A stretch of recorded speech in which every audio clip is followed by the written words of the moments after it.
نعرہ تکبیر، نعرہ رسالت، نعرہ حیدری۔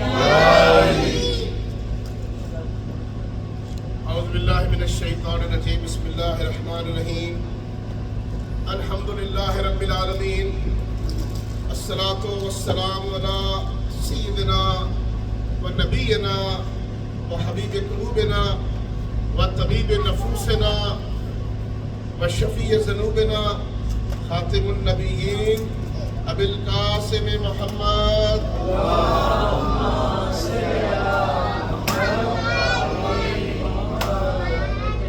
صلی اللہ علیہ وآلہ الطاہرین المعصومین، والصلاۃ والسلام علی سید الوصیین و امام المتقین مولانا علی بن ابی طالب اسد اللہ الغالب، غالب علی کل غالب، امیر المؤمنین و امام المتقین و قاتل المشرکین و علی مشکات النبوہ والشمس الرسالہ الصدیقۃ الکبریٰ فاطمۃ الزہراء صلوات اللہ علیہا وعلی سبطین الرحمہ سید الشباب اہل الجنہ الحسن والحسین ولعنۃ اللہ علی اعدائہم وظالمیہم من یومنا ھذا الی یوم الدین۔ قال اللہ تعالی فی القرآن الحکیم، انما یرید اللہ لیذھب عنکم الرجس اہل البیت ویطہرکم تطہیرا۔ اللہم صلی علی محمد و آل محمد۔ زائرین اکرام، مکہ مکرمہ اللہ تعالیٰ کا وہ خاص شہر کہ جسے اللہ کریم نے اپنا شہر قرار دیا۔ اللہ کریم نے کہا کہ یہ مکہ میرا شہر ہے، جیسے رسول خدا کے بارے میں کہا گیا کہ مدینہ رسول خدا کا شہر ہے، امیر المومنین کے بارے میں کہا گیا کہ نجف امام علی علیہ السلام کا شہر ہے، اور قم المقدس کے بارے میں کہا گیا کہ قم تمام اہل بیت کا شہر ہے۔ ہماری خوش نصیبی کہ شعبان المعظم کے آخری چند دن رمضان المبارک کے استقبال کے دن چل رہے ہیں، یعنی اللہ کے شہر میں بیٹھ کے اللہ کے مہینے کا استقبال کر رہے ہیں، اور انشاءاللہ چند دن ہمیں اللہ کے شہر میں اللہ کے خاص مہینے کے اندر یہاں روزے رکھنے کا، یہاں عبادات کرنے کا، یہاں حرم بیت اللہ کی زیارت کرنے کا، یہاں طواف کعبہ کرنے کا شرف حاصل ہوگا۔ یہ خاص سعادتیں آپ تمام کو انشاءاللہ حاصل ہوں گی، اور آج مکہ میں بنا یہ سب سعادتوں میں سے بڑی سعادت ہے۔ فرمان معصوم ہے کہ جب چند مومنین مل کر بیٹھ جائیں اور بیٹھ کر بلند آواز سے درود پڑھیں تو فرشتوں کی ایک جماعت انہیں آ کر گھیر لیتی ہے اور ان پر درود پڑتی ہے، ان کے لیے استغفار پڑتی ہے۔ جب تک یہ منتشر نہیں ہوتے تب تک ان کے بارے میں ذکر و اذکار کرتے رہتے ہیں۔ یہ خاص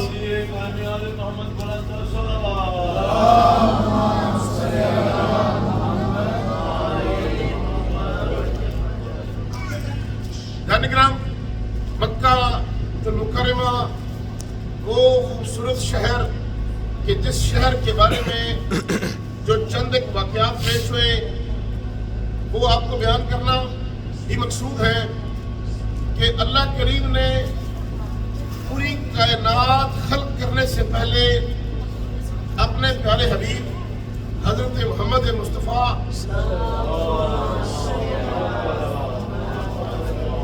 اللہ علیہ وسلم کو خلق کیا، اور آپ کے ساتھ وہ چند چنیدہ لوگ جنہیں ہم پنج تنخواہ کہتے ہیں انہیں خلق کیا، اور ان کو خلق کرنے کے بعد یہ پوری دنیا کو خلق کیا۔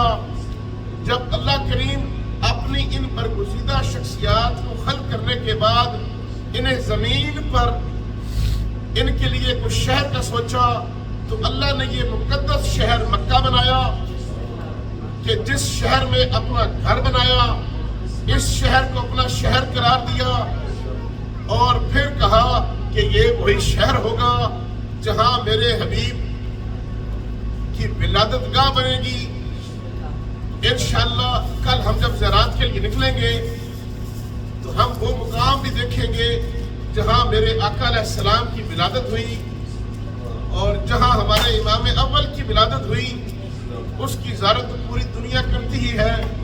ہم سب نے اس مقام کی زیارت کی، خانہ کعبہ کے جوف میں جہاں میرے مولا علی علیہ السلام کی ولادت ہوئی، اور گزشتہ رات ہم جب کچھ لوگ میرے ساتھ تھے، ہم نے اس مقام کی بھی زیارت کی کہ جہاں سے آج بھی دیوار کعبہ شک ہے، آج بھی جہاں پر امیر المومنین امام علی علیہ السلام کی ولادت کی وہ یاد آج بھی تازہ ہے۔ اور وہاں پہنچ کر بے ساختہ میرے منہ سے نکلا کہ بتا رہی ہیں کعبہ میں موجود دراڑیں، اس گھر نے بہت ٹوٹ کے چاہا ہے علی کو۔ یہ گھر مولا علی کی ولادت گاہ، یہ شہر مولا کی ولادت گاہ، یہ شہر اور اس گھر کو اتنا کوئی پیار ہے مولا علی کے ساتھ کہ آج وہ دیوار کعبہ میں وہ جو دراڑ ہے جسے ٹھیک کرنے کے لیے دنیا بھر کی انجینئرنگ ناکام ہو گئی، جدید سے جدید کیمیکلز لگائے گئے، لیکن میرے مولا کی ولادت کے وہ نشان آج بھی ایسے تازہ ہیں اور قیامت تک یہ تازہ رہیں گے اور بتاتے رہیں گے کہ یہ وہی مقام ہے جہاں میرے مولا کی آمد ہوئی۔ رکن یمانی پر آج بھی وہی دراڑیں تازہ ہیں۔ یہ فضیلت ہے ہم علی والوں کے لیے۔ ایک بار صلوات پڑھیں ذرا بس۔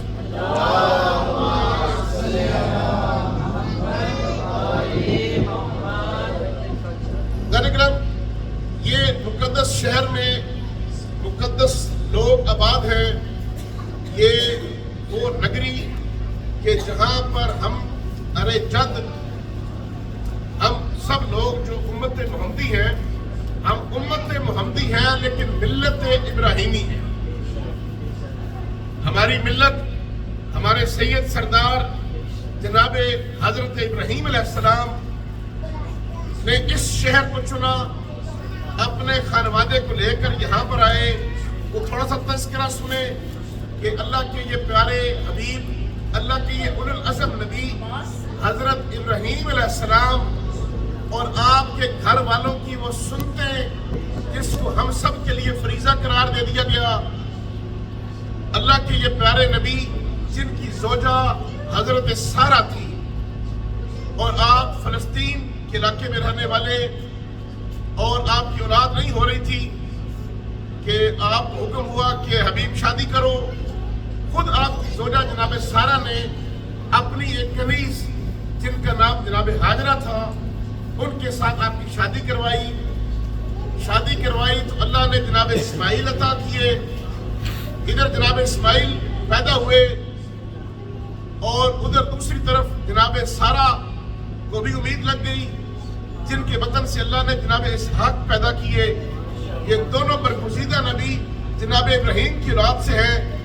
جب اسماعیل پیدا ہوئے وہ نبی کے ایک عرصے سے خواہش کرتے تھے اولاد کی، اللہ نے بیٹا دے دیا اسماعیل نبی، اور پھر وہی جناب سارہ جنہوں نے خود شادی کروائی تھی کہا کہ ابراہیم یہاں سے اس کو لے کر چلے جاؤ، اس کو لے جاؤ یہاں سے۔ یہ امتحان، یہ آزمائش کی گھڑی تھی کہ پیغمبر خدا اپنی اس زوجہ جناب ہاجرہ کو لے کر اور چھوٹے سے بچے جناب اسماعیل کو لے کر اس بیابان میں آگئے، اس تپتے ہوئے صحرا میں آگئے جہاں دور دور تک پانی نہیں تھا، جہاں دور دور تک ریت تھی، پہاڑ تھے، یہ سگلاخ پہاڑ تھے، اور ایک گھر تھا اللہ کا جس کی دیواریں کچھ کمزور تھیں اور اس حالت کے اندر نہیں تھی۔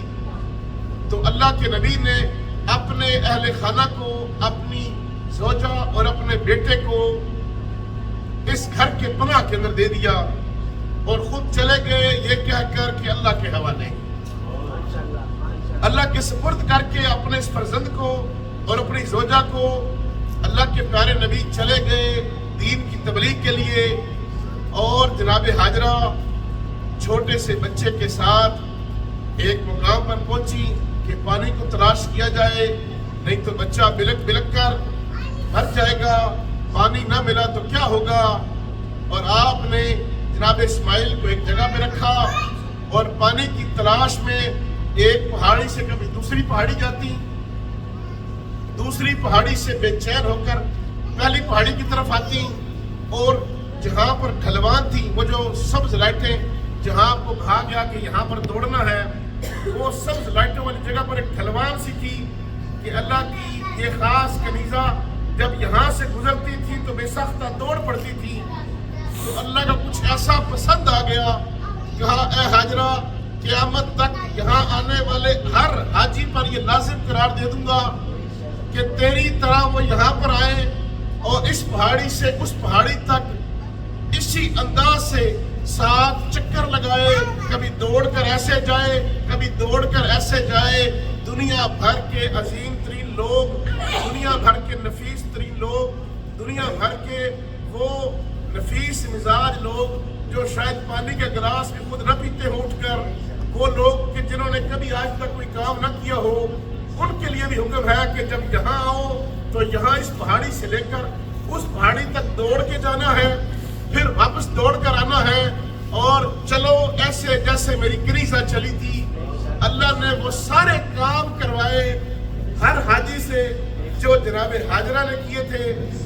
اور پھر اللہ کی یہ برگزیدہ نبی جو کم سنی میں تھے، آپ نے پاؤں سے ایڑیاں رگڑی، ایڑیاں اسی زمین پر رگڑی. اللہ نے پانی جاری کیا، ایسا پانی جاری کیا کہ جس میں قیامت تک کے لیے شفا رکھی. یہ خاص پانی جب جاری ہوا، اس قدر اس پانی کا ابھار تھا کہ کہیں یہ جاری ہو کر پوری دنیا کو ہی نہ ڈبو لیتا. تو جناب ہاجرہ نے بے ساختہ کہا کہ زمزم، یعنی رک جا. تو اس پانی کے نام اس وقت سے زمزم پڑ گیا. اور یہ زمزم والا پانی اتنا اللہ نے کثیر، اتنی کثرت اس میں پیدا کی، اتنی برکت اس میں پیدا کی کہ آج دنیا بھر سے آئے ہوئے مسلمان، آج نہیں 1400 سال سے اور پتہ نہیں کب تک، ہر کوئی آتا ہے جی بھر کے پانی پیتا ہے، پھر اپنے ساتھ بطور تبرک لے کر جاتا ہے. اور جب یہ ہر ملک، ہر کریے میں، میرے خیال سے دنیا کی کوئی نکر ایسی نہیں، کوئی گاؤں ایسا نہیں ہے، کوئی شہر ایسا نہیں جہاں یہ پانی نہ پہنچا ہو. اور جب یہ پانی جاتا ہے تو وہاں موجود بیماروں کے لیے بھی شفا کا باعث بنتا ہے. اللہ نے خاص برکت رکھ دی اس پانی کے اندر. یہ اللہ کی خاص کنیز، یہ اللہ کا خاص بندے یہاں پر موجود تھے کہ چند سالوں کے بعد، چند دنوں بعد نہیں، چند سالوں بعد جناب ابراہیم پلٹے، واپس آئے، اپنے بیٹے کو جوان دیکھا اور جوان بیٹے کو دیکھ کر خوش ہوئے اور مل کر یہ خانہ کعبے کو تعمیر کیا. خانہ کعبے کی آپ لوگوں نے زیارت کی، خانہ کعبہ کے پاس مقام ابراہیم کی بھی زیارت کی. یہ مقام ابراہیم وہ جگہ ہے جہاں حضرت ابراہیم علیہ السلام کھڑے ہو کر خانہ کعبہ کو تعمیر کیا. حضرت اسماعیل علیہ السلام گارا بناتے، اینٹیں پکڑاتے، حضرت ابراہیم اینٹ پکڑتے اور خانہ کعبہ پر لگاتے. اور یہ مقام ابراہیم اللہ کی مدد کے ساتھ، اللہ کے فضل و کرم کے ساتھ ایک لفٹ کی شکل میں آ جاتا. جیسے آج آپ نے دیکھا ہوگا کہ آپ لفٹ پر ایک فلور سے 20ویں فلور پر چلے جاتے ہیں، ویسے یہ مقام ابراہیم آج سے ہزاروں سال پہلے اللہ کی بنائی ہوئی لفٹ بن گیا کہ جناب ابراہیم اس کے اوپر کھڑے ہوئے اور جب چاہتے کہ میں اینٹ اوپر لگاؤں وہ مقام اوپر ہو جاتا. آپ اینٹ لگاتے، پھر چاہتے کہ بیٹے سے اینٹ پکڑوں وہ مقام نیچے ہو جاتا، بیٹے سے اینٹ پکڑتے، پھر چاہتے اوپر لگاؤں مقام خود اوپر ہو جاتا. یہ اللہ کی بنائی ہوئی یہ ایسی خاص لفٹ بن گئی کہ جناب ابراہیم جہاں چاہتے رہے وہاں پتھر لگتا رہا اور یہ اللہ کا خاص گھر تعمیر ہو گیا. اللہ نے اپنا خاص گھر تعمیر کر کے اور پھر اپنے پیارے حبیب، اپنے پیارے نبی جناب ابراہیم علیہ السلام کو کہا کہ جو چیز عزیز رکھتے ہو اسے میری راہ میں قربان کر دو۔ اللہ کریم کو شرک پسند نہیں۔ شرک یعنی کہ اللہ کے علاوہ کسی اور کو خدا ماننا یہ پسند نہیں، اور اللہ کا یہ لیول اپنے انبیاء کے بارے میں اس حد تک سخت ہے کہ اللہ کو اپنے نبیوں سے کوئی اور محبوب ترین چیز بھی پسند نہیں۔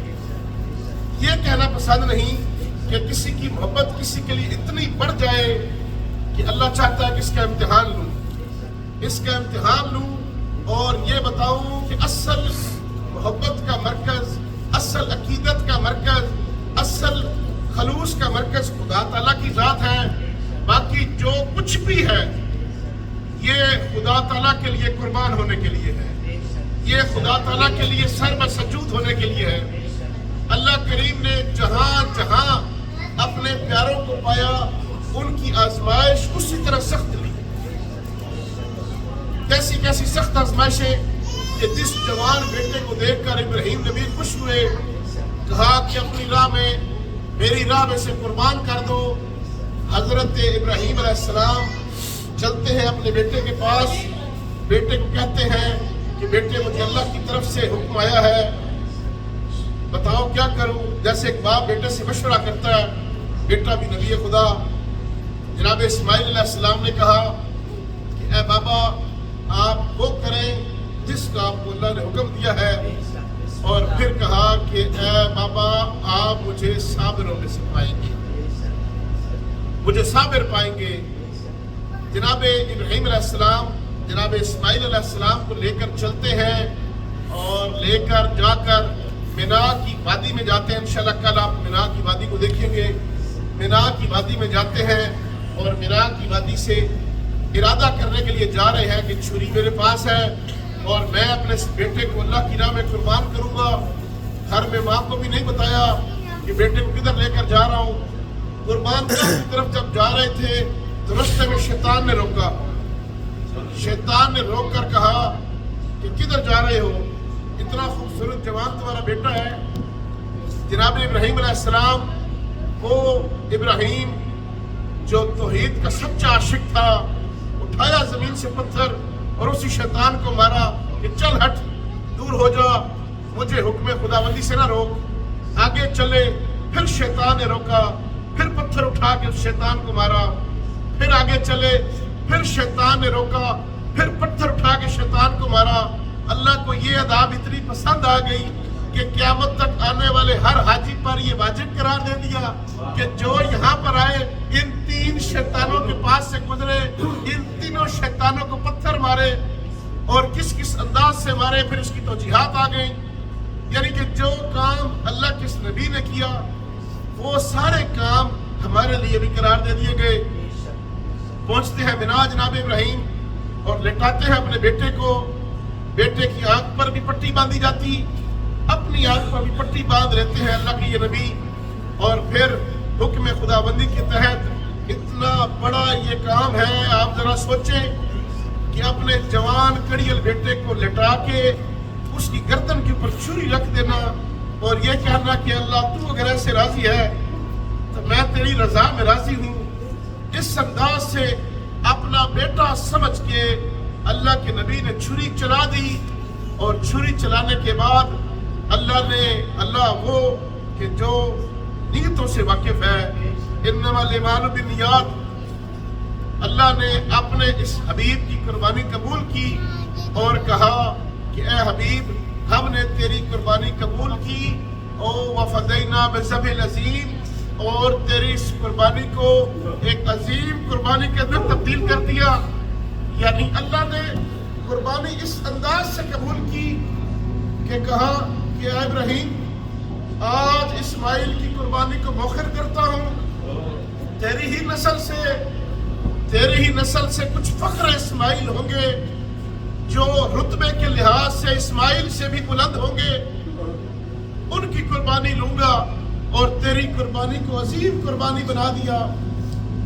اور اس جگہ پر ایک بکرا یا مینڈھا یا دمبا وہاں پر رکھ دیا. جناب ابراہیم علیہ السلام نے دمبے کو قربان کیا اللہ کی راہ میں. اللہ کو یہ ادا بھی بڑی پسند آئی. اللہ نے قیامت تک تمام حجاج پر یہ واجب قرار دے دیا کہ جو کوئی بھی آئے جب یہاں پر مینا پہنچے کنکر مار بیٹھے شیطان کو تو پھر میری راہ میں یہ جانور ذبح کرے, یہ قربانی دے. اور دنیا بھر میں جتنے بھی مخیرین ہیں ان سب کو کہا کہ یہ سنت موقدہ ہے, یہ کثیر اجر کا باعث ہے. میرے ابراہیم کی سنت پر عمل کرتے ہوئے اپنے گھروں میں جانوروں کی قربانی کی جائے. یہ مکہ شہر جو انبیاء کا مسکن رہا, جہاں جناب ابراہیم علیہ السلام نے بنیاد رکھی. اور جناب ابراہیم علیہ السلام وہ خاص اللہ کے نبی تھے کہ جن کو شریعت اللہ نے دی. جناب ابراہیم علیہ السلام کی ہی آل سے اللہ نے کچھ خاص نیکوکار بھیجے جو رتبے کے لحاظ سے, منصب کے لحاظ سے اس علاقے کے سردار تھے, اس علاقے کے بڑے تھے, جن میں جناب عبد المطلب رسول خدا کے دادا جان اور رسول خدا کے چچا جان جناب ابو طالب تھے. یہ وہ برگزیدہ ہستیاں تھیں کہ جو اپنے زمانے میں اس خانہ کعبہ کے متولی رہے. اللہ کو اپنے اس گھر پہ آنے والے مہمانوں کی شروع سے ہی اللہ نے اہتمام کیا. اس گھر کا والی بنایا, اس گھر کے لیے متولی بنائے. اور یہاں پر آنے والے اس زمانے میں بھی جو حجاج تھے, جو حاجی, جو زائر تھے, جو یہاں پر طواف کرنے کے لیے آتے تھے, ان کے اہتمام کے لیے اللہ تعالیٰ نے خاص کہا کہ جو ان کی ضیافت کرے گا, جو اللہ کے گھر میں آئے ہوئے مہمانوں کو کھانا کھلائے گا, اس کے لیے کثیر ثواب لکھ دیا. آج کے دن جو ہماری مجلس ہے اس میں جو نیاز کا اہتمام ہے یہ ہمارے بھائی برادر حسن نے کیا ہے. یہ مکہ میں بیٹھ کے حاجیوں کو جو کھانا کھلا رہے ہیں اس کا حکم اللہ نے دیا ہے. اس زمانے میں کثیر تعداد میں قبائل اپنے ذمہ داریاں لیتے تھے. کچھ قبیلے اپنے ذمہ یہ لیتے تھے کہ جتنے حاجی آئیں گے ان کے لیے کھانا ہم دیں گے. کچھ قبیلے پانی کا اہتمام کرتے تھے. کچھ قبیلے آنے والے مہمانوں کے جو جانور ہوتے تھے ان کے چارے کا اہتمام کرتے تھے. کچھ قبیلے آنے والے مہمانوں کے لیے بستروں کا اہتمام کرتے تھے, خیمے لگاتے تھے ان کے لیے. اور کچھ قبیلے لکڑیاں جمع کرتے تھے تاکہ کھانا بنانے کے لیے لکڑیاں کام آ سکے, روشنی کے لیے لکڑیاں کام آ سکے. ہر قبیلہ بڑھ چڑھ کر ان حجاج کی خدمت کرتا. یہ لفظ حاجی یہاں پر آنے والے خانہ کعبہ کے گرد طواف بھی ہوتا تھا. طواف کے اس وقت بھی 7 چکر تھے, آج بھی 7 چکر ہیں. اس زمانے میں بھی یہ حجر اسود کا بوسہ لیا جاتا تھا. اس زمانے میں بھی حاجی آ کر یہاں رہا کرتے تھے. اسلام نے اس کو ایک پراپر حج کی شکل بنایا اور اس کے کچھ ارکان بنائے. اسی طرح جو آپ عمرے کے لیے آئے ہیں, آپ نے طواف کیا, جو صحیح کی, اس کی بھی پرانی کچھ شکلیں تھیں. اسلام نے اس کو ذرا موڈیفائی کیا, مزید اس کو نکھارا, مزید اسے خوبصورت بنایا. یہی مکہ تھا کہ اسی مکہ کے اندر جناب رسالت ماء صلی اللہ علیہ وآلہ وسلم کی